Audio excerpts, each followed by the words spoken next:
দেখি কেমন লোভনীয় মনে হচ্ছে না যে এই যে তরকারিটা দিয়ে এক থাল ভাত বেশি খেতে পারবো। আসলে সেরকমই। এই তরকারিটা যেদিন রান্না করবেন ভাতটা একটু বেশি রান্না করবেন, তা না হলে কিন্তু ভাতের সংকট পড়ে যাবে। তো চলুন আমরা রান্নায় চলে যাই। তো এই রান্নাটা করার জন্য একটু বেশি পরিমাণে তেল লাগবে। আর দেখুন আমি বেশ কিছুটা পেঁয়াজ আর গোটা গোটা করে রসুন কেটে নিয়েছি। আর রসুনের কোয়াগুলোকে আমি জাস্ট 2 টুকরা করে নিয়েছি, একটু বড় বড় কেটে নিয়েছি। এখন রসুন আর পেঁয়াজগুলো দেখুন আমি একটু ভেজে যখন এরকম একটু ব্রাউন কালার হতে শুরু করবে, তখন দেখুন এই যে ছুরি শুটকি আমি টুকরা টুকরা করে কেটে গরম পানিতে ধুয়েছি। 6-7 বার করে খুব ভালোভাবে ধুয়েছি, যাতে শুটকির মধ্যে কোনো ধরনের ময়লা না থাকে আর শুটকি থেকে যেটা এক্সট্রা গন্ধ আছে এটাও চলে যায়। তো এই শুটকিটা অবশ্যই গরম পানি দিয়ে পরিষ্কার করবেন। আর শুটকি দেওয়ার পরে দেখুন আমি কিন্তু অনবরত নেড়ে চেড়ে কিন্তু ভেজে নিব। শুটকিটা যতক্ষণ না পর্যন্ত লাল লাল হয়ে যায় ততক্ষণ পর্যন্ত ভাজতে থাকবো। তো এই তো ভাজার পরে দেখবেন এক সময় এরকম শুটকিগুলো লাল লাল হয়ে গেছে আর খুব সুন্দর একটা গ্রান কিন্তু বের হবে। তো এখন কিছু মশলা ইউজ করবো। লাল মরিচ দিয়েছি 1 চা চামচ, হলুদ গুঁড়া 1 চা চামচ আর ধনিয়া গুঁড়া দিয়েছি আধা চা চামচ পরিমাণ। তো এখন কোনো পানি দিব না, জাস্ট মশলাগুলোকে একটু কষিয়ে নিব।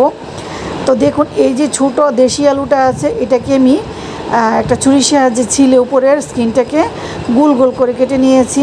আর অল্প পরিমাণে একটু লবণ দিচ্ছি। লবণটা খুব বেশি দিবেন না, অল্প পরিমাণে দিবেন, লাগলে পরে দেওয়া যাবে। তো এখন এই শুটকি আর মশলার সাথে আলুটাকে ভালোভাবে মিক্স করে নিব। আর অল্প একটু পানি দিয়েছি, একটু আধা কাপ পরিমাণ, যাতে করে মশলাটার সাথে আলুটা খুব ভালোভাবে মিশে যায় আর আলুটা একটু সিদ্ধ হয়ে যায়। তো এখন একটা ঢাকনা দিয়ে ঢেকে দিব 5 মিনিটের জন্য। তো ঢাকনাটা খুলে আবার একটু নেড়েচেড়ে মিক্স করে নিব। মিক্স করার পরে এই যে দেখুন 2টা ছোটো সাইজের টমেটো আমি কিউর কিউর করে কেটেছি। কেটে কিন্তু আমি টমেটোটাকে দিয়ে দিলাম। এখন টমেটোগুলো আমি এই আলু আর মশলার সাথে খুব ভালোভাবে মিশিয়ে নিব। আসলে এটা খেতে যে এমন বেশি টেস্টি হয়, তো যারা জাল খেতে পছন্দ করেন একটু জাল জাল দিবেন। তো আসলে এই শুটকি তরকারিটি একটু জাল জাল করলেই কিন্তু আমার কাছে অনেক বেশি ভালো লাগে। এখন টমেটো ঢাকনা দিয়ে ঢেকে দিয়েছিলাম টমেটোটা যাতে একটু নরম হয়ে যায়।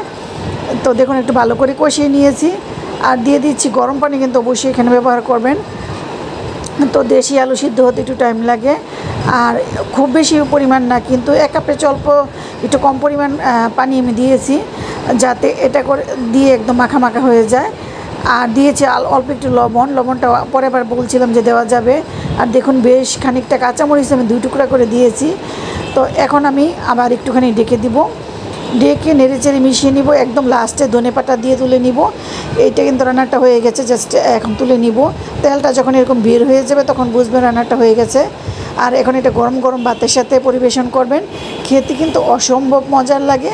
তো আপনাদের কাছে কেমন লাগলো জানাবেন।